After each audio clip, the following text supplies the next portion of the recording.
Perkenalkan, saya Nabila Ega Pramono. Di sini saya akan menjelaskan mengenai metode numerik secara umum untuk memenuhi tugas dari metode numerik. Di sini saya akan menjelaskan yang pertama adalah pengertian metode numerik, yang kedua metode analitik versus metode numerik, yang ketiga metode numerik dalam bidang rekayasa, yang keempat apakah metode matematika hanya untuk soal matematika yang rumit saja, yang kelima peranan komputer dalam metode numerik, yang keenam mengapa kita harus mempelajari metode numerik, yang ketujuh tahap memecahkan persoalan secara numerik, yang kedelapan peran ahli informatika dalam metode numerik, yang kesembilan perbedaan metode numerik dengan analisis numerik. Langsung saja pada pembahasan yang pertama, yaitu adalah pengertian metode numerik. Metode numerik adalah teknik yang digunakan untuk memformulasikan persoalan matematik sehingga dapat dipecahkan dengan operasi perhitungan atau aritmatika biasa.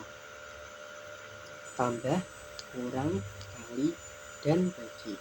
Metode artinya cara, sedangkan numerik artinya angka. Jadi, metode numerik secara harfiah berarti cara berhitung dengan menggunakan angka-angka. Kedua adalah metode analitik versus metode numerik.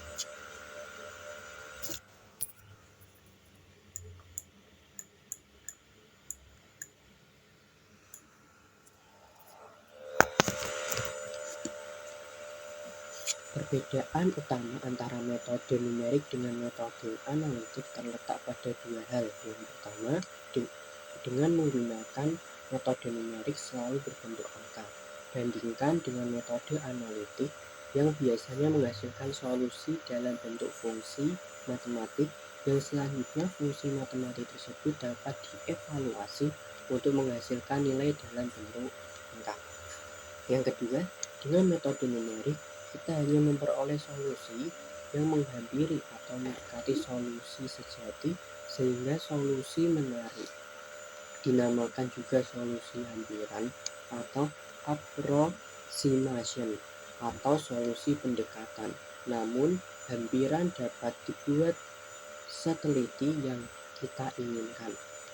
Solusi hampiran tidak tepat sama dengan solusi sejati, sehingga ada selisih antara keduanya.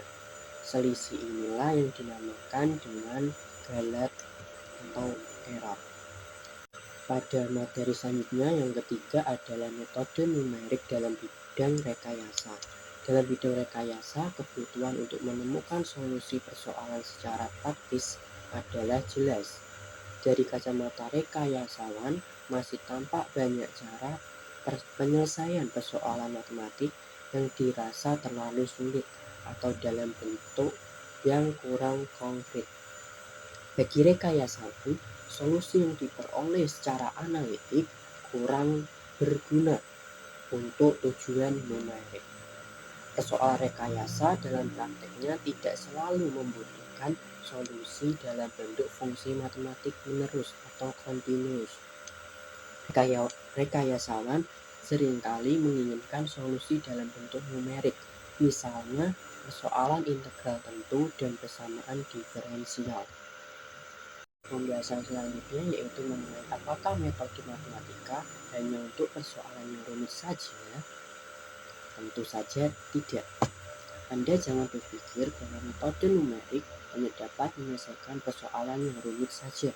Metode numerik berlaku umum, yakni ia dapat diterapkan untuk menyelesaikan persoalan matematika yang sederhana, yang juga dapat diselesaikan dengan metode analitik, maupun persoalan matematika yang tergolong rumit, yang metode analitiknya pun belum tentu dapat menyelesaikannya. Sebagai contoh, dengan metode numerik kita dapat menghitung integral yang dapat dilihat sendiri pada contoh. Itu sama mudahnya menghitung dengan yang ada contoh. Selanjutnya mengenai peranan komputer dalam metode numerik. Penggunaan komputer dalam metode numerik antara lain untuk memprogram langkah-langkah metode numerik diformulasikan menjadi program komputer. Program ditulis dengan bahasa pemrograman antara lain seperti Fortran, Pascal, C++, Basic, dan sebagainya. Sebenarnya, menulis program numerik tidak selalu diperlukan. Di pasaran, terdapat banyak program aplikasi komersial yang langsung dapat digunakan. Beberapa contoh aplikasi yang ada saat ini adalah MATLAB, MATCAD, Maple, Mathematica, Eureka, dan sebagainya. Selain itu, terdapat juga library yang berisi rutin-rutin yang siap digabung dengan program utama yang ditulis pengguna, misalnya IMCL atau International Mathematics and Science Statistica Library, Math atau library yang berisi ratusan rutin metode numerik. Pembahasan selanjutnya yang kita mungkin belum tahu, mengapa kita terdapat beberapa alasan tambahan mengapa kita harus mempelajari metode numerik. Yang pertama, metode numerik merupakan alat bantu pemecah masalah matematika yang sangat ampuh. Yang kedua, di pasaran banyak tersedia program aplikasi numerik komersil. Penggunaan aplikasi tersebut menjadi lebih berarti bila kita memiliki pengetahuan metode numerik agar kita dapat memahami cara paket tersebut menyelesaikan persoalannya. Yang ketiga, kita dapat membuat sendiri program komputer tanpa harus membeli paket banyak. Yang keempat, metode numerik menyediakan sarana untuk memperkuat kembali pemahaman matematika, karena metode numerik ditemukan dengan menyederhanakan matematika yang lebih tinggi menjadi operasi matematika yang mendasar. Terus, pembahasan selanjutnya mengenai tahap-tahap pemecahan persoalan secara numerik. Ada 6 tahap yang dilakukan dalam pemecahan persoalan dunia nyata dengan metode numerik. Yang pertama adalah permodelan, yaitu ini adalah tahap pertama persoalan dunia nyata dimodelkan ke dalam persamaan matematika. Yang kedua, penyederhanaan model. Model matematika yang dihasilkan dari tahap 1 mungkin saja terlalu kompleks, yaitu memasukkan banyak peubah atau variabel atau parameter. Semakin kompleks model matematikanya, semakin rumit juga penyelesaiannya. Mungkin beberapa andaian dibuat sehingga beberapa parameter dapat diabaikan. Yang ketiga ada formulasi numerik. Setelah model matematika yang sederhana diperoleh, tahapan selanjutnya adalah memformulasikannya secara numerik.